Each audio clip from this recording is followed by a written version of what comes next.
رب العالمين والصلاة والسلام على سيد المرسلين وعلى آله وصحبه أجمعين.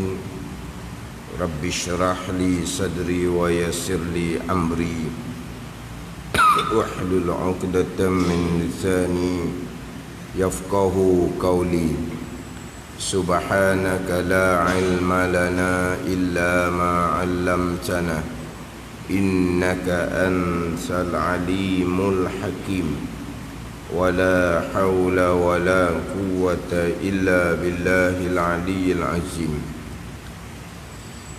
Kitab Bidayatul Hidayah, muka surat 2, baris yang ketiga daripada atas. Muka surat 2, baris ketiga daripada atas. Qala al-muallifu rahimahullahu ta'ala wa nafa'ana bi'ulumihi amin. Segala puji bagi Allah yang menunjuk dengan wujudnya itu, dengan adanya Allah itu oleh sekalian kainat, yakni sekalian makhluk. Segala puji bagi Allah. Segala puji bagi Allah tu terjemahan daripada Alhamdulillahilladzi dalla biwujudihi jami'ul kainat. Dalam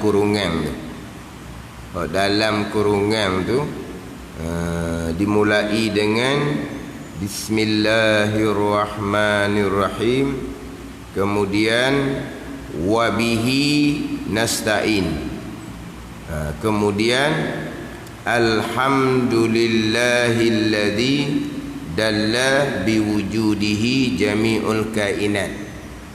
Jadi segala puji bagi Allah tu terjemahan daripada Alhamdulillah.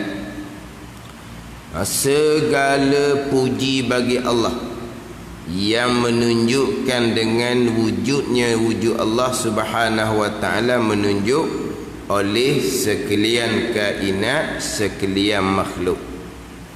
Yang mana dalam kitab selepas daripada memulai kitab dengan Bismillahirrahmanirrahim, kemudian disusuli dengan Alhamdulillah, sebagaimana aturan Al-Quran dimulai dengan Bismillahirrahmanirrahim.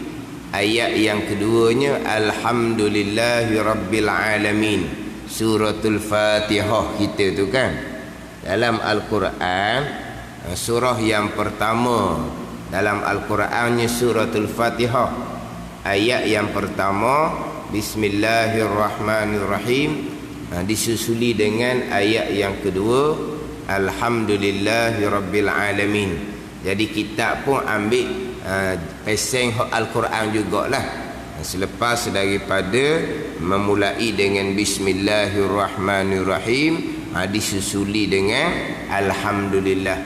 Yang mana kata Imam Nawawi rahimahullah, disunatkan memulai kitab yang dikarang dengan Alhamdulillah, sebagaimana mafhum hadis Nabi sallallahu alaihi wasallam, kullu amrin zibalin la yubda'u bihamdillah fahuwa aqta', atau kama qala.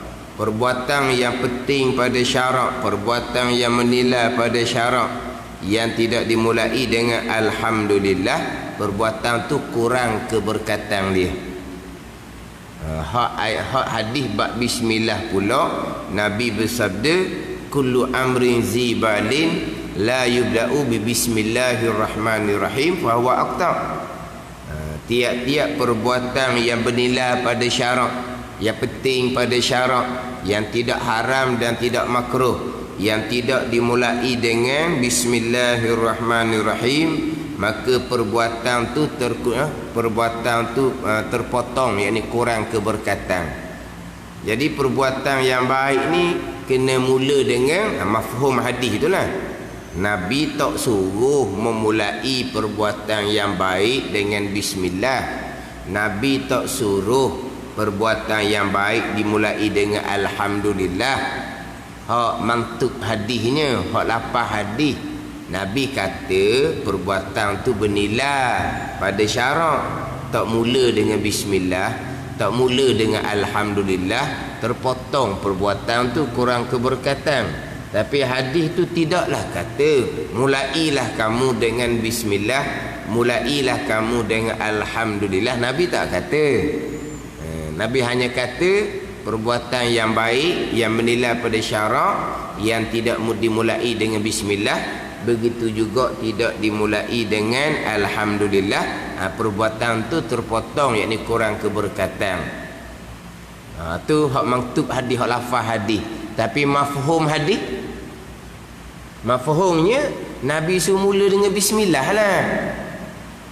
Sebab itulah dimulai kitab dengan bismillah, kemudian alhamdulillah, kerana beramal dengan mafhum hadis Nabi. Sebab apa dia kata beramal dengan mafhum hadis Nabi? Sebab mantuk hadis Nabi, hak Nabi sebut tak ada hendaklah kamu memulai, tak ada. Tak ada ni. Nabi kata perbuatan yang baik yang bernilai pada syarak yang tidak dimulai dengan bismillah. Hadis yang lain pula tidak dimulai dengan alhamdulillah, perbuatan tu terpotong, perbuatan tu kurang keberkatan. Mafhum dia, maksud dia kok kena mula dengan bismillah lah. Tu mafhum dia panggil. Dia panggil beramal dengan mafhum hadis Nabi. Hak Nabi kata ni, hak Nabi kata direct Nabi kata jelas-jelas mulailah kamu dengan bismillah. Tak ada. Cuma mafhum sahaja. Dah kalaulah tidak dimulai dengan bismillah, tidak dimulai dengan alhamdulillah, kurang keberkatan, mula dengan bismillah lah. Itu mafhum dia panggil. Mula dengan bismillah. Dia dalam bab hukum hakam ni, dia mantuk dengan mafhum ni lah hak timbul khilaf-khilaf ulama. Mafhum dengan mantuk ni lah hak timbul khilaf ulama. Sebab setengah ulama mengatakan hak mafhum bukan hak Nabi, hak mafhum tu hak kita. Dia kot tu ada ni. Dia kalau bicara dalam bab fiqh tu banyaklah seumpama ni. Ni bagi contoh. Tak boleh lagi banyak jadi pergi ke fiqh pula. Satu hadis Nabi kata air tidak akan jadi ni, tidak akan jadi najis melainkan berubah. Air tidak akan jadi najis melainkan berubah. Ada ni. Hadis yang lain pula Nabi kata apabila air sampai 2 kolah, maka air itu tidak akan jadi najis. Lam yahmil khubusan. Air itu tidak akan menanggung najis dah. Tak akan jadi najis dah air sampai 2 kolah. Satu hadis air tak akan dinajis melainkan berubah. Satu hadis air 2 kolah tak akan jadi najis. Ada ni. Jadi hadis ni dia kena apa? Dia kena masuk antara dua ni. Jadi hak pertamanya Nabi kata air tidak akan jadi najis selagi tidak berubah. Jatuh tak cicak dalam air, berubah dak tak akan jadi najis. Faham di situ 2 kolah ke tak sampai 2 kolah ke janji tak berubah, tak najis kan?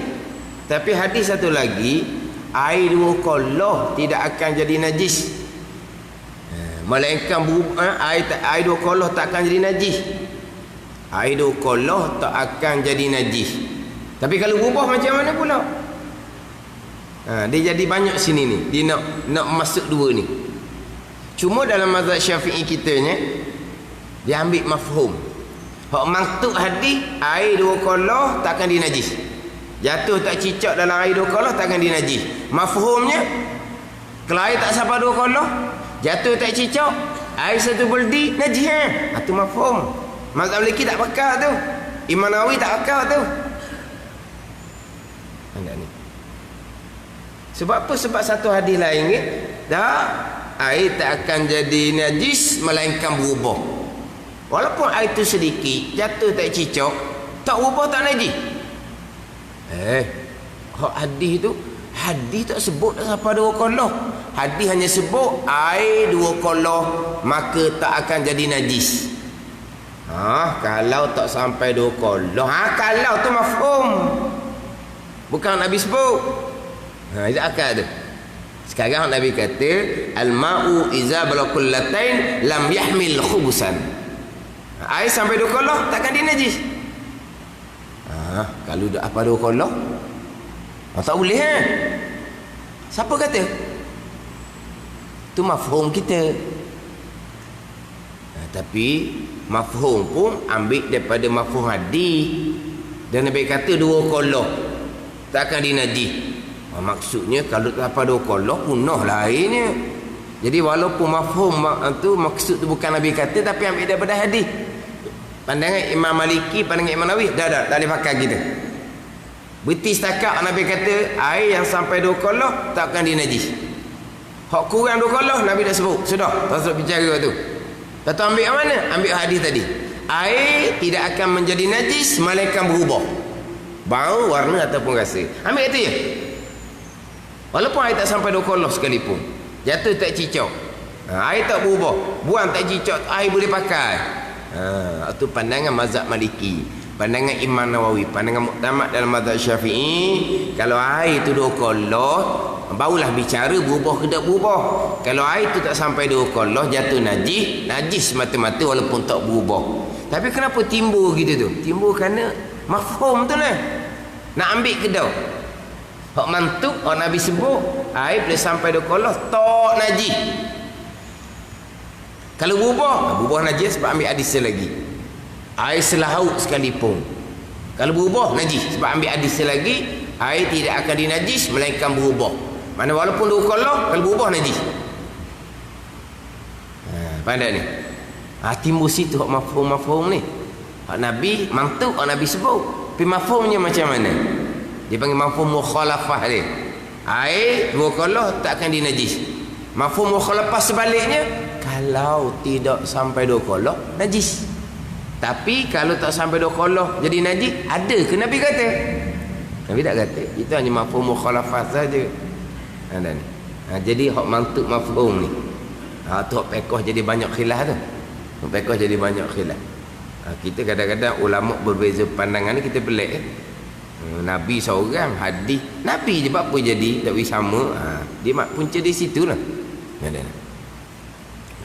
Jadi hak kita memulai dengan bismillah, dengan alhamdulillah, kerana beramal dengan mafhum hadis Nabi sallallahu alaihi wasallam. Cuma kalaulah kata perbuatan yang baik dimulai dengan bismillahirrahmanirrahim, jadi kalau mula sungguhnya beramal dengan hadis, mula bismillahirrahmanirrahim lah. Lepas tu alhamdulillahillazi dalla biwujudihi jami'ul kainat. Hak tu jadi dak mula dah lah. Dak mula dah tu. Kalau betul-betul lah nak beramal dengan hadis Nabi, memulai beramal dengan mafhum hadis Nabi, mulai dengan bismillah, mulai dengan alhamdulillah, nampaknya beramal satu je lah, bismillah je lah. Sebab dia mula sungguh. Alhamdulillah ni mengiringi dah, tak jadi mula dah lah. Nak buat orang ni nak jadi mula dua-dua, tindih ya tau, tindih. Tulis bismillahirrahmanirrahim, lepas tu tulis alhamdulillahillazi dalla biwujudihi jami'ul kainat, tu balik atas tau, jadi mula. Dia panggil mula juga walaupun mengiringi. Walaupun alhamdulillah ni mengiringi bismillahirrahmanirrahim, dipanggil mula juga, tapi dipanggil ibtida' idafi. Mula ni kalau kita nak banding dengan hak lain, Nak banding dengan hak lain tu, mulalah tu. Mula tu nak banding dengan hak lain. Depan lagi. Tapi kalau kita mula ibtidak hakiki, hak mula sungguh juga bismillahirrahmanirrahim lah. Tu mula sungguh tu. Alhamdulillah tu dipanggil ibtidak idhafi. Maknanya nak kira dengan hak lain-lain tu kemudian belaka dah. Jadi selepas ini alhamdulillah ni masih lagi dikira mula, masih lagi dikira beramal dengan mafhum hadis Nabi sallallahu alaihi wasallam. Begitu juga dengan hak tadinya mengikut susunan Al-Quran. Selepas daripada bismillah disusuli dengan alhamdulillah. Kitab pun samalah, memulai dengan bismillah kemudian disusuli dengan alhamdulillah. Diterjemah dengan segala puji bagi Allah.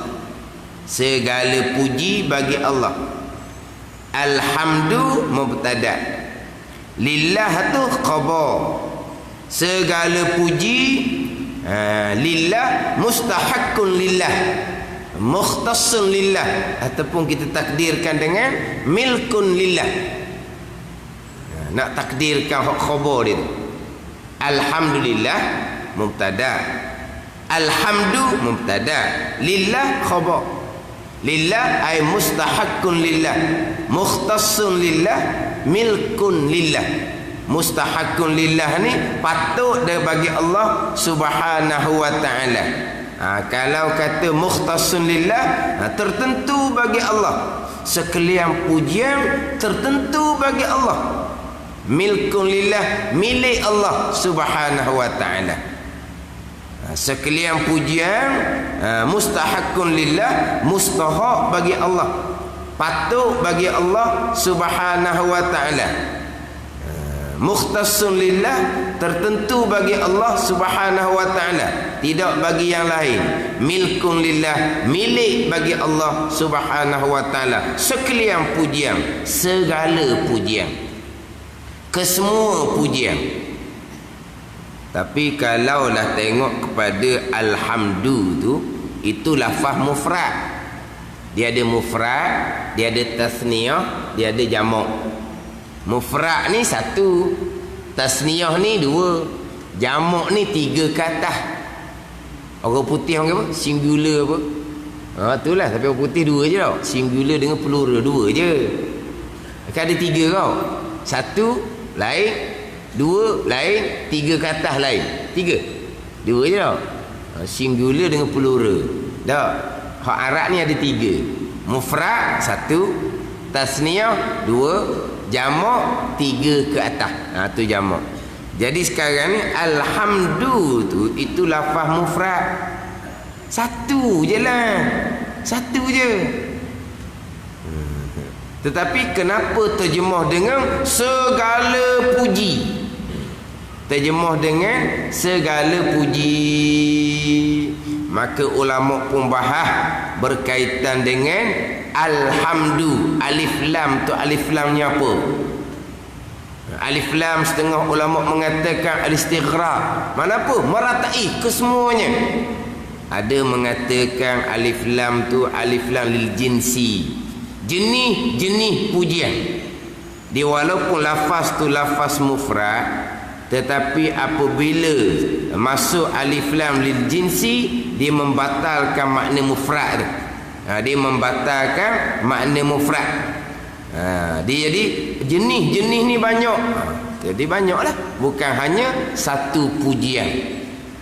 Sekalian pujian. Jadi pujian ni banyak jenis. Ulama pecah pujian ni kepada 4 pujian. Keempat-empat pujian tu makna ni tertentu bagi Allah. Keempat-empat pujian tu milik Allah subhanahu wa ta'ala. Dia ambil daripada alif lam. Pada alif alhamdu tu alif lamnya alif lam apa? Apa tu keluar terjemahan segala puji, sekalian puji. Sebab kita ni alhamdulillah ni ialah selain daripada kita baca dalam Fatihah, kita duduk wirid semua kan, alhamdulillah, alhamdulillah.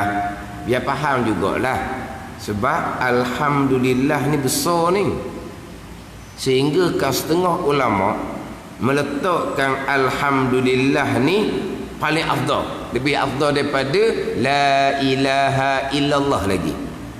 Tapi kebanyakan ulamanya selebih-lebih zikir la ilaha illallah lah. Afdalu zikri la ilaha illallah. Bisa dengar tak? Afdalu zikri la ilaha illallah. Syekh Tahlil tu lah, kan Syekh Tahlil kan, afdalu zikri la ilaha illallah. Tu hadis Nabi. Selebih-lebih zikir la ilaha illallah. Atau kebanyakan ulama lah alhamdulillah lebih, tapi lebih sekali la ilaha illallah. Cuma kadang-kadang ada dengar tambahan lah ni Syekh Tahlil, afdalu zikri fa'lam annahu la ilaha illallah. Ada biasa dengar gitu? Kena perasan tu? Perasan kena makan tu? Kan ni ada nampak macam ada tambahan tau. Biasanya afdalu zikri la ilaha illallah. Qad aflaha man qala la ilaha illallah. Qad aflaha man qala la ilaha illallah. Sesungguhnya berjayalah mereka yang berkata dengan la ilaha illallah. Kadang-kadang Syekh Tahlilnya afdalu zikri la ilaha illallah. Sekarang ni bunyi afdalu zikri fa'lam annahu la ilaha illallah. Kan gitu. Dia afdalu zikri fa'lam ni direka cipta. Reka cipta mana tu? Afdalu zikri la ilallah hadis Nabi. Fa'lam annahu la ilaha illallah tu ayat Al-Quran. Ayat Al-Quran, fa'lam annahu la ilaha illallah wastaghfir li zambika walil mu'minina wal mu'minat. Maka hendaklah kamu ketahui bahawa tiada Tuhan melainkan Allah. Tu ayat Al-Quran. Afdalu zikri la ilaha illallah hadis Nabi. Jadi dia potong hadis Nabi depan sikit tapi tak habis. Afdalu zikri dia ambil ayat Quran. Fa'lam. Nak ambil hadis sungguh, nak ambil ayat Quran, ambil ayat Quran sungguh. Jangan panggil pun disebut salah napa. Jadi sebut salah. Nak kata hadis Nabi tak, bukan hadis Nabi.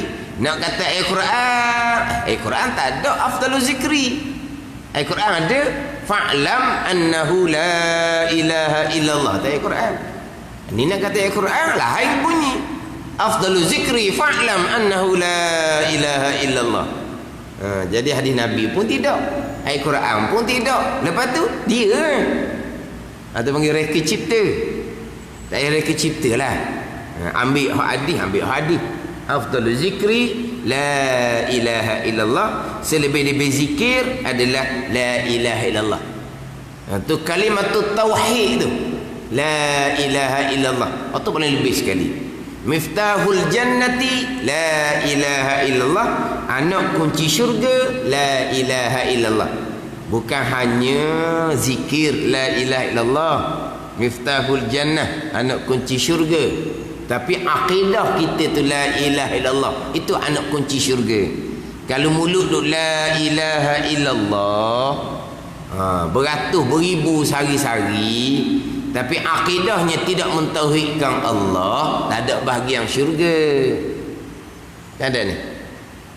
Akidah tidak mentauhidkan Allah. La ilaha illallah tu dipanggil apa tu? Dipanggil kalimatut tauhid. Kalimah mengesakan Allah. Mengesakan Allah ni bukan pada zat sahaja. Tuhan Allah, Tuhan yang satu. Orang Islam pasti dah. Orang Islam pasti dah. Allah Tuhan yang satu. Nak kena jaganya mengesakan Allah pada perbuatan tu. Mengesakan Allah pada perbuatan tu asas tauhid rububiyah. Tak sebut dah minggu lepas tu. Asas tauhid rububiyah. Allah sebagai Rabb, Allah sebagai Tuan. Hak dia belaka. Hak berlaku semua perbuatan dia. Walaupun hanya terdetik di hati, Allah yang detikkan. Walaupun hanya berkelip mata, Allah yang kerlipkan. Walaupun hanya bergerak adik, Allah yang gerakkan. Ni mengesakan Allah pada perbuatan. Ni kena jaga molek ni. Mengesakan Allah pada zat, clear orang Islam. Tak ada orang Islam berpegang Tuhan ada 2, 3, tak ada. Tapi itu mengesakan Allah pada zat, mengesakan Allah pada perbuatan pula ni.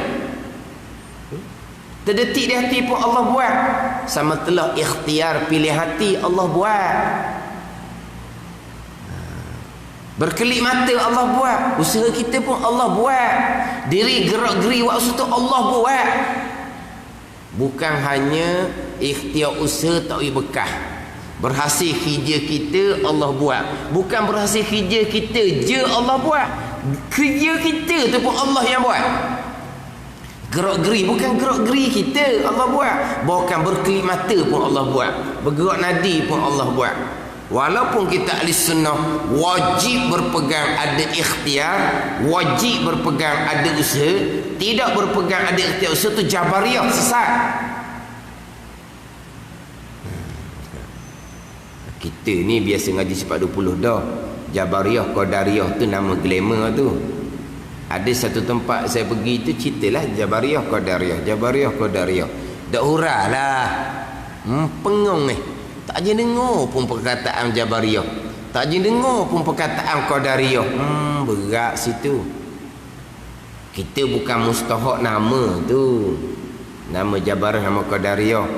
Kita mustahak nak faham akidah salah pasal mana, sebab nak letak molek akidah kita ahli sunnah wal jamaah. Sebab dia Jabariyah Qadariyah selisih sikit je. Tundur sikit bukan ahli sunnah dah Jabariyah. Telajak sikit bukan ahli sunnah dah Qadariyah. Ni nak kita nak letak molek ni kita kena tahu jugalah. Ni tak punya dengar Jabariyah tak je dengar, Qadariyah dengar tu pelik lah. Waktu mustahak tu bab ikhtiar usaha tu mustahak. Tak je dengar Jabariyah Qadariyah kita nak letak mana. Biarlah nama itu tak je dengar pun kita kena tahu fahaman tu. Tidak berpegang ada ikhtiar usaha. Tu akidah salah. Namanya Jabariyah tak tahu, okey je lah. Tetapi kalau berpegang hamba ada pilihan dan perbuatan, pilihan dan perbuatan hamba lah pula yang berkah. Tu Qadariyah. Kata kita, walaupun kita berpegang ada pilihan dan perbuatan, bukan setakat pilihan dan perbuatan tak boleh bekah, diri pilihan dan perbuatan tu tetap keesaan Allah pada perbuatan. Hak Allah belaka. Dah kalau gitu apa? Dah kita, dah Allah belaka, kita apa laginya? Tak ada lah. Itu hakiki dia. Itu di pegangan kita. Hak kita dia cakap kita tu cakap asbab je. Tak ada salahnya. Siapa buat? Saya buat. Oh yalah saya buat, jangan takut sangat kau. Saya buat. Tu cerita zahir. Lepas tu hati pun ingat saya buat. Itu hati orang awam, tak ada salah pun. Pegangan kita tetap dah keesaan pada perbuatan la ilaha illallah. Allah Rabb, Allah Tuhan. Alhamdulillahi Rabbil Alamin. Allah Rabb, Allah Tuhan. Hak dia belaka. Mati situ. Kan rukun iman yang ke-6 kan? Semua hak Tuhan belaka, qada Tuhan belaka. Itu mentauhidkan Allah, tidak mensyirikkan Allah. Kalau Qadariyah kok musyrikun, mensyirikkan Allah. Perbuatan kita. Sebab Allah letak dah kudrah tenaga di kita. Sampai masa tenaga itulah yang menggerakkan tubuh badan kita habis tu. Itu musyrikun. Khilaf ulama, pegangan musyrikun hak Qadariyah ni kafir kekal neraka ataupun pegangan yang fasik lagi mubtadi'. Pegangan yang dosa besar, pegangan yang bid'ah, amal ibadah tidak akan diterima oleh Allah Subhanahu wa taala, termasuk sebesar-besar amal ibadah zahir sembahyang sekalipun. Sembahyang tu tak terima, puasa zakat haji tu tak terima, amal sunat seduk tanyalah. Kalau akidah tu akidah Qadariyah, akidah musyrikun. Jadi kena tahulah dua ni, sebab nak letak kita ni tengah ahli sunnah wal jamaah. Siapa ke sebut Qadariyah Jabariyah tak tahu. Siapa? Tak ada pengajian. Kenapa tidak adakan pengajian? Banyak dia punya kekangan dia. Nak buat kuliah agama macam-macam. Nak buat syarat gitulah, syarat ginilah. Siapa yang nak buat syaratnya? Orang jahil nak buat syarat. Oh, payah lalu. Bagaimana? Kita ialah kita buat satu tempat belajar ilmu dunia lah. Kita nak panggil orang mengajar tu orang hak bidang tu lah, hak pakar dalam bidang tu. Hak pengurusannya tukang atur je. Dia nak syarat orang mengajar, mu pandai ke dak ilmu nak ajar. Sekarang kau contoh buat satu sekolah kemahiran ke apa ke contohnya, anak ajar satu-satu kemahiran, cari mereka bidang tu. Tapi ada yang menguruskan. Yang mengurusnya hanya cari bidang tu, tak suruh syarat alat macam-macam lah. Sebab kamu tak tahu isi pelajaran dia. Nak syarat apa lagi? Ni nak buat pelajaran agama di masjid, tauhid, fiqh, tasawuf asasnya. Orang yang menguruskan tak reti ilmu agama nak buat syarat. Ni pun orang noh gitu. Siapa kita nak buat syarat? Nak buat syarat boleh. Dia nak ngajar tauhid, dia ngaji mana, ngaji pondok mana. Nak ngajar tauhid ni, dia ngajar fiqh, dia ngaji di mana, bidang apa. Tu tak apalah tu. Sebab kita nak pastikan dia bidang berkenaan. Ada masalah tu. Dia bukan nak buat syarat pengajian, nak buat syarat orang. Orang ni boleh kedak ni. Nak buat syarat orang. Akhirnya tempat tu kosong, tak ada majlis ilmu agama. Masjid tempat orang nak cari ilmu agama.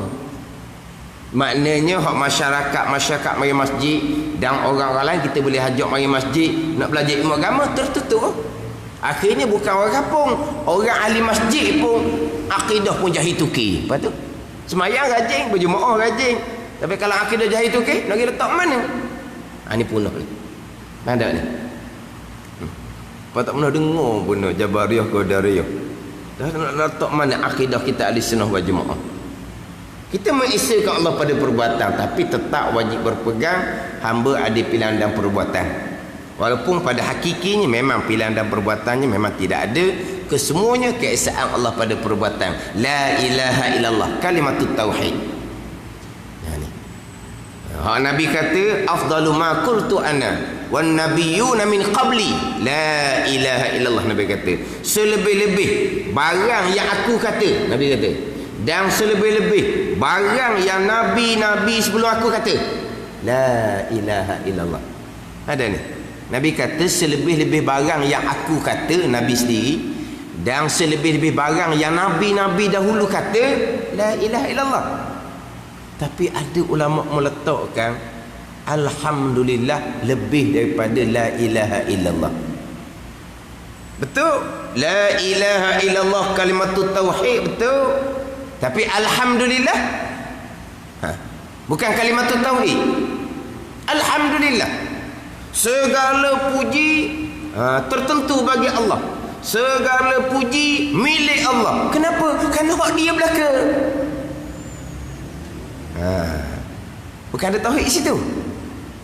Jadi oleh kerana alhamdulillah pun ada tauhid juga, dan tambah selagi puji. La ilaha illallah tauhid saja, tak ada puji. Alhamdulillah kapuh dua. Tauhid pun di situ, puji pun di situ. Maka lebih alhamdulillah daripada la ilaha illallah. Tapi lebih belaka nak cerita. Ada pandangan seumpama tu. Sebab alhamdulillah makna apa tu? Sekalian pujian kembali kepada Allah. Hak Allah belaka. Sebab apa? Sebab apa yang berlaku tu hak dia belaka. Apa yang berlaku tu hak dia belaka. Walaupun puji-pujian tu berlaku sesama kita. Sebab 4 pujian ni Allah memuji Allah, tu kembali kepada Allah lah, tu tetap dah. Mana Allah memuji Allah dalam ayat Al-Quran tu. Walaupun kita yang baca Alhamdulillahirabbil alamin, kita yang puji Allah, tapi Alhamdulillahirabbil alamin tu kalamullah, bukan. Dah kalamullah, bukan Allah puji Allah. Kita betul lah kita puji Allah sebab kita baca Alhamdulillahirabbil alamin. Tapi alhamdulillahirabbil alamin tu itu kalamullah. Maknanya apa ni? Makna Allah puji Allah lah. Allah puji Allah sendiri. Boleh ke? Boleh lah. Dah kita boleh ke puji diri sendiri? Apa tak bolehnya? Kita boleh puji diri sendiri. Kalau apa yang kita puji tu hak kita sungguh, boleh puji. Ada hak kita sungguh. Oh, saya pemurah. Sebab apa? Pemurah saya bukan taufik hidayah daripada Allah. Hak harta saya pemurah ni pun bukan datang rezeki Allah. Hak saya sendiri. Boleh nak kat dia. Kalau ada hak kita sendiri ada. Kita pemurah taufik hidayah Allah. Pemurah dengan apa? Dengan harta rezeki Allah. Bukan hak kita pun. Dia nak puji kita buat apa? Lepas tu kata boleh nak puji diri, tapi hak kita sendiri. Allah puji Allah sebab hak Allah sendiri. Kita pun puji diri sendiri. Kalau hak kita sendiri boleh kan? Ada orang kata? Tak ada tak ada puji diri sendiri. Allah hak dia belaka. Allah puji hamba. Ni'mal abdu innahu awwab contohnya. Innahu kana abdan syakura contohnya. Tu Nabi puji hamba tu. Nabi puji hamba. Nabi puji Nabi Nuh alaihissalam. Allah Ta'ala puji makhluk Allah. Innahu kana abdan syakura. Allah Ta'ala puji Nabi Nuh. Nabi Nuh ni hamba yang banyak bersyukur. Allah Ta'ala puji Nabi Nuh. Nabi Nuh tu bukan makhluk dia, bukan hak dia. Maknanya Allah puji Allah juga. Ni kadang-kadang kita nak pasang macam hak Tuhan juga ni. Kononnya kita bukan puji diri, kita puji anak. Tapi sebenarnya nak puji diri tu. Kita puji anak. Tengok mak dia siapa, ayah dia siapa, nampak puji anak. Tapi tak benarnya tu nak puji dia. Anak saya berjuru. Tak puji dia puji anak, puji orang lain. Tapi maksud nak puji siapa sebenarnya? Nak puji dia lah, mak ayah yang pandai didik. Kan gitu? Ke kan kadang-kadang kita puji. Maknanya tempat tu dia punya program berjalan lancar. Tempat tu dia puji tempat. Dia nak puji dia lah hak atur program. Dia tak kata saya ada, dia kata tempat itu bagus. Kenapa? Kerana programnya bersusun molek. Lepas tu siapa yang tu program? Saya. Nak puji dia.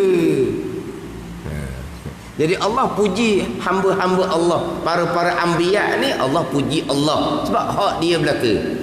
Kita puji Allah. Memanglah kembali pada Allah. Ni termasuk pujian sesama kita ni. Kembali kepada Allah. Seseorang tu banyak ilmu, seseorang tu banyak amal. Walaupun pujian tu sesama kita, hakikatnya kembali kepada Allah Subhanahu wa taala. Sebab apa yang kita puji? Ilmu, amal. Itu semua itu Tuhan belaka. Hak Tuhan belaka itu kan. Jadi walaupun pujian tu beredar sesama kita, tapi hakikinya alhamdulillah.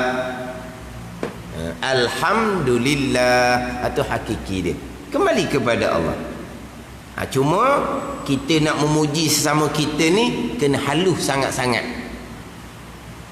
Memang terkadang puji sesama kita ni sunat, tapi kena halus sangat-sangat. Sebab kita ni lemah, orang awam ni kita ni lemah.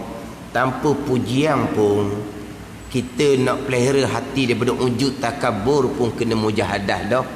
Wujud perasaan lebih, takabur lebih daripada orang lain. Hati kita ni, hati kita bersifat beranggapan kita lebih daripada orang lain. Itu takabur. Wujud ni hati kita perasan kita lebih, bukan lebih daripada orang lain, kita lebih seorang. Serta kita lupa kelebihan yang ada kita tu nikmat daripada Allah. Tapi kalau kita rasa lebih dengan ilmu yang ada, kita rasa lebih dengan boleh buat amal ibadat sikit sebanyak, serta kita tak lupa ilmu tu datang daripada Allah, amal ibadah tu taufik hidayah datang dari Allah, itu tak panggil ujub. Sebab kita tak lupa itu nikmat daripada Allah. Sebab ilmu amal ni benda lebih. Memanglah kita kena rasa lebih. benda lebih, ilmu benda lebih, amal benda lebih, kita kena rasa lebih. Tapi jangan lupa itu semua nikmat daripada Allah. Allah boleh tarik bila-bila masa. Tu tak ambil ujuk. Ada ni. Jadi kita ni nak selamat daripada wujud takabur, kita kena mujahadah. Tu tak ada pujian. Kalau mari pujian, lagilah besar ujian. Orang memuji kita. Sebab itulah orang nak memuji ni kena halus sungguh-sungguh. Tengok macam mana orang yang dipuji. Kalau kita puji, dah lah kadang-kadang kita tak ada nak puji Dia puji diri sendiri awal-awal lagi dah. Tu kita pergi puji pula. Tu kita sendiri punah. Kita diri punah. Sebab orang yang memuji ni banyak kerosakan dia. Banyak kebinasaan orang memuji ni. Hak saya baca hak semalam. Hak di masjid Masjid Ladang, hak maghrib semalam. Kitab Penawar Bagi Hati tu. Kebinasaan memuji. Kebinasaan memuji ada 6 dalam kitab Penawar Bagi Hati. Hak saya baca semalam. Jadi kita kata memuji ni sebut baik. Kenapa nak binasa? Kenapa nak punah? Dia punah ni bukan memuji, mengeji, menghina, memaki, barulah punah. Ni memuji sebut baik. Tak, memuji sebut baik pun ada kebinasaan dia. Mengeji, menghina tu sama telah lah. Tapi kalau kita tak ngaji, memuji tu punah. Kita sebut baik pun punah ke mana? Kalau kita mengeji barulah punah. Tu kena ngaji molek. Sebab terkadang kita dituntut mengeji. Terkadang kita dituntut mengeji. Orang fasik, orang zalim, kita tak boleh puji. Kita kena mengeji. Tu kena balik pada ilmu belaka tu. Mengumpat haram ijma' ulama. Mengumpat haram ijma' ulama. Tetapi ada 6 keadaan. Dan kita Penawar Bagi Hati juga. Ada 6 keadaan mengumpat tu dibenarkan pada syarat. Bukan ada mengumpat yang diwajibkan pada syarat. Tak mengumpat dosa pula kitanya. Tu kena ngaji lah. Mengumpat hukum asal haram ijma' ulama. Tapi ada mengumpat yang dibenarkan pada syarak. Bahkan sampai tahap diwajibkan pada syarak. Ada. Kita wajib kena mengumpat. Kita wajib kena mengumpat. Itu kena ngaji dalam kitab ni panjang dan kitab Sirrus Salikin. Sirrus Salikin waktu tebal tu dia ada 4 juzuk, dia ada 2 kulit. Waktu panjang 6 perkara yang dibenarkan mengumpat, bahkan terkadang diwajibkan mengumpat. Kalau kebinasaan itu binasaan yang nyata, kita wajib kena cerita supaya orang lain tidak terpalit dengan kebinasaan. Itu mengumpat yang wajib. Contoh-contoh kita nak bermesyuarat, kita nak melantik. Contoh ni, kita nak lantik bendahari masjid. Tiba-tiba ada orang cadang sianu-sianu. Kita kenal kawan tu kalau bak duit, habis duit masjid. Kalau latih dia sungguh kok. Kita kenal lah kawan kitanya. Bak lain boleh, jangan bak duit. Dia ada kan orang ni dilemah. Ada orang lemah bak duit. Ada orang lemah bak orang puang. Dia kalau bak orang puang dia nak pergi. Kalau bak duit boleh harap. 1 sen boleh ambil. Tapi kalau bak orang puang tak boleh harap. Dia ada ni. Ni dak ni. Kalau bak duit memang. Tiba-tiba orang masjid tak kenal orang. Nak latih orang sebagai bendahari. Kita wajib kena cerita. Wajib kena cerita. Sebab apa? Punah dia masjid lagi. Ada ni. Jangan. Bukan kata dia duit kan. Duit kadang-kadang duduk bilang hilang semua 50. Kena takat lah. Allah. Ayah haji kena takat. Kata bapa dah polis. Allah lah, ayah haji tu tua dah. Polis siang dia. Dah. Yang dari demo takat dia tu warna. Kita perhatilah mudah. Apabila dia ada duit 50 kurang. Pandai dia buat warna tak tahulah. Cek ada dalam poket 50. Orang tanda dah duit itu. Orang tanda buat macam perangkat. Rubuh 50 situ, nombor berapa. Tengok ada dalam poket daripada tu. Dah nak kata orang ni. Ada ni. Oh, perjumpaan waktu tu. Ada ni. Siapa mau haji di rumah pun pelik. Ayah haji balik banyak semua duit dalam poket. Pelik lah mari mana. Mari mana apa? Duit di rumah orang. Jadi kita tahu ni, dia tak boleh ni. Kita wajib kena cerita. Kita cerita benda yang dimarah ni mengumpat. Memang namanya mengumpat. Wajib. Kena cerita. Tengok. Bohong haram, tapi ada ketika wajib bohong. Orang nak pukul orang. Kita tahu dia sembunyi di mana. Orang hok bawa kayu tu, nampak tak mamak ah? Kita nak kata tak nampak, kita nampak dia selindung sebelah tu. Tak boleh bohong ni berdosa. Tu sebelah tu. Aku tambah kata apa, tapi aku nak bohong tak boleh lah, kena cerita lah. Wajib bohong. Cerita tu berdosa pula kitanya. Kita syubhat sama, menzalimi orang lain. Orang nak datang rumah kita, curi. Dia paksa kita, suruh tahu. Hak duit dalam rumah kita, kalau hak amanah, duit tu duit masjid kita pegang. Duit tu duit anak yatim kita pegang. Kita wajib kena bohong. Tak ada. Kalau duit kita nak cerita, kita ceritalah. Ada ni. Duit orang pegang amanah, tak ada cerita. Wajib kita bohong. Ada ni. Dia cari-cari, dia jumpa sendiri, tu biar clear lah. Kita tak kena ganti, sebab itu bukan cuai kita. Tapi kalau kita yang cerita, kita kena ganti. Duit masjid tu kita kena ganti. Duit anak yatim yang kita pegang tu wajib kena ganti. Sebab kita yang cerita. Kena bohong situ. Orang tanya kita, masa muda-muda dulu, mau haji minarok ke tak? Memang haji penuh minarok lah. Nak cerita tak pernah, bohong, dosa. Bukan nak cerita dah mau tanya, wajib bohong, haram cerita. Karuk-karuk kita pun arak tak menestuh. Pada bohong tu, wajib bohong, haram cerita. Tengok. Kena ngaji lah.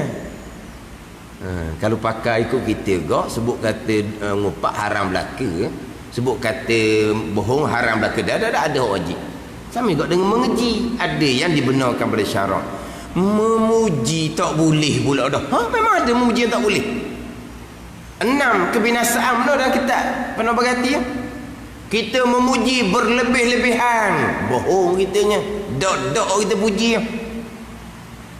Kita memuji hanya nak menzahirkan kita kasih ke dia. Hati kita meluap, itu riak. Kita puji seseorang, tapi hati kita puji itu nak menzahirkan kita sayang ke dia. Tapi hati kita tak sayang. Hati meluap, itu dia panggil riak. Yang ketiga pula dah kita pernah bagi hati, kita memuji perkara yang kita tak yakini pun. Kita kata dia warak, yakin tak kita dia warak? Kita kata dia adil, yakin tak kita dia adil? Itu bawa pada dusta juga. Yang keempat, orang yang kita puji itu adalah orang zalim, orang fasik. Sama telahlah Tuhan akan murka. Tapi kita puji itu sisi kebaikan dia. Tapi dia zalim, dia fasik. Kita puji sisi kebaikan dia, dia akan lupa kezaliman, kefasikan dia. Itu kebinasaan mereka tu. Kita puji pula seseorang, tiba-tiba seseorang tu jadi ujub dengan pujian kita. Punah dia kerana siapa? Kerana kita. Waktu Nabi kata, qad qata'ta unuqa sahibi, sesungguhnya Nabi kata engkau telah sembelih leher kawan engkau. Sebab apa? Sahabat ni puji kawan dia, kawan dia jadi ujub. Maka Nabi kata engkau telah sembelih leher kawan engkau. Punah kawan engkau tu engkau yang punahkan. Sahabat ni punahkan dengan apa kawan dia tu? Punah dengan memuji. Jadi nak memuji ni kena berhalus sikit lah. Kena berhalus sikit. Memang terkadang sunat memuji. Memuji ni kadang-kadang boleh membangkitkan semangat orang. orang muda-muda kan. Bagus kamu muda-muda mari masjid. Mana pujian kita tu boleh membangkitkan semangat. Tapi kena beralu lah, kena beralu. Kena beralu. Kalau orang muda ni ngaji tak apa. Alhamdulillah lah, boleh mari masjid ni taufik hidayah Allah Subhanahu wa taala. Mudah-mudahan Allah Taala kekalkan. Tak apalah, sebab kita memuji, tujuan kita nak jadi dia ni jadi semangat. Mana orang tua ni hargai, puji orang muda-muda selalu datang berjemaah di masjid. Tambah kalau budak-budak pula. Tambah budak-budak.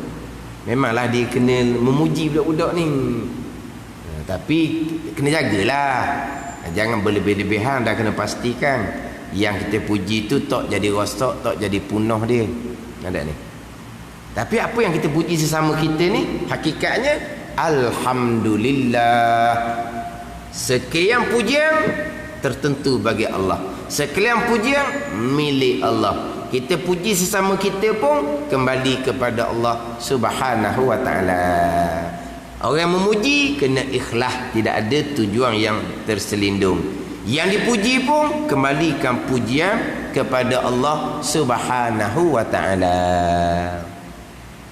Ni nak letak sini payah ni. Puji, dia pun jawab alhamdulillah. Kita pula janganlah kita mengeji diri sendiri. Orang puji, Allah kamu puji baik, saya jahat sebenarnya. Jangan duk begitu. Kejahatan kita bertaubat dengan Allah Subhanahu wa taala. Kejahatan kita bukan kita nak cerita-cerita kepada orang lain. Ni orang puji, dia kata saya ni orang jahat. Jangan duk waktu tu. Kalau memanglah kita ni banyak kesalahan, banyak derhaka kita. Kesalahan derhaka kita dengan Tuhan lah. Apa kita nak cerita kepada orang lain? Dan orang puji kita, orang puji kita, kita kenal diri. Kita kenal diri. Sebab apa? Sebab ialah manusia puji ni kerana dia pandang zahir. Hak zahirnya Nabi kata zannu bil mu'minina hasanam. Nabi kata hendaklah kamu sangka dengan orang-orang zannu bil mu'minina hasanan. Hendaklah kamu sangka dengan orang mukmin dengan sangka yang baik. Orang mukmin kena sangka baik. Orang kafir kena beringat sangat-sangat. Kita ni orang mukmin duk sangka buruk dengan orang kafir manis leting. Ni pesen mabuk. Dengan orang mukmin sama-sama orang Islam macam-macam tomahan. Ngau kafir. Orang apa ni? Jilat. Ngau kafir habis. Manis semua orang kafir. Hak Nabi suruhnya zannu bil mu'minina hasanan. Zanlah kamu dengan mukmin dengan zon yang baik, sangka yang baik. Bukan orang kafir nak sangka baik. Orang kafir kita kena beringat semua. Sama telah pula orang kafir hak tunjuk belang dah. Sama telah ni. Hak kafir tu tunjuk belang pun kita kena beringat. Ni orang kafir tunjuk belang pun macam tak tahulah. Mana ni salah makan apa tak tahulah dia. Dia kita makan kena jaga. Bila dia salah makan ni dan jadi buih mulut tu cakap membu dah. Itu salah makan tu. Dia salah makan kan jadi ni, jadi mabuk. Jadi buih mulut. Hak tu nampak terang tu mabuk. Ni hak tak nampak ni. Mabuk tu salah makan. Ada benda tak makan tu, pelik-pelik makan. Apa benda yang dia makan? Beri makan sekali tahan lama. Nak cari juga pesen tu dah. Beri makan sekali je, tahan lama. Jadi apa? Jung khodam bagi sekarang ni. Tahan lama. Apa benda hok dimakan tu? Jadi pening dah, tak nak beza dah. Orang mukmin mana, orang kafir mana. Akhirnya orang Islam jahat, orang kafir baik. Allah. Kita pandang pada keadilan dan kebenaran. Keadilan duduk di Islam. Kebenaran duduk di Islam, bukan duduk di kafir. Keadilan duduk di Islam. Kebenaran duduk di Islam, bukan duduk di kafir. Kita sama orang Islam, dia kena zon yang baik. Bila zon yang baik, kita pun puji baik. Tapi kita yang dipuji ni, kita kenal diri kita. Malu kita dengan pujian orang tu. Malu. Kita tak sedut ceritalah hak kita sebenar macam mana. Tapi kita rasa macam Allah malunya lah orang puji kita. Jadi seolah-olahnya macam orang puji, seolah-olah ni tahi tu wangi. Seolah-olahnya gitulah. Orang tu puji bukan dan kita insah diri, kita banyak kesalahan. Jadi orang puji. Jadi seolah-olahnya kita ni umpama tahi, orang puji wangi. Tak kemalu kita. Malulah kitanya dengan pujian orang. Dengan sebenar-benar hakikat diri kita ni, Tuhan setar, Tuhan tutup. Tuhan tutup keaiban kita. Sebab apa? Nak bagi peluang kita bertaubah dengan Allah Subhanahu wa taala. Orang puji kerana dia zon baik. Kita insah diri banyak keburukan, tapi Tuhan tutup. Tuhan tutup atas dunia je. Sampai di mahsyar, Tuhan akan buka seluah-luahnya di hadapan segala makhluk Allah, termasuk di hadapan para anbiya, di hadapan Nabi sallallahu alaihi wasallam. Adalah di mahkamah yang terbuka dengan pembicaraan yang terbuka, pembicaraan yang kuat, yang jelas, yang nyata. Tak ada tutup di situ. Atau dunia Tuhan tutup untuk kita bertaubah. Jadi hak Tuhan tutup ni, kita insah diri, orang puji kita ni, kita jadi malu. Jadi kita pun usahakanlah berubah. Sebab apa dah orang kata baik, wangi, kita ni tak baik sebenarnya. Busuk kita ni, gitulah pada ni. Jadi kita insah diri. Dan kita hikam mengatakan, sejahil-jahil manusia ajahlun nas man taraka yaqina ma indahu li zanni ma indan nas. Sejahil-jahil manusia, mereka yang meninggal keyakinan barang yang di sisi dia. Ni kita sendiri kita yakin kan, kita banyak dosa, kita banyak aib, kita banyak sifat yang tak baik. Kita yakin diri kita tinggal hak yakin. Kenapa? Kerana zon manusia kepada kita. Manusia kata kita baik kerana zannu bil mu'minina hasanah, habis sebut. Orang puji kita sebab dia zon kita baik. Kita tinggal hak yakin kita nak ambil zon. Dah jahil apa lagi?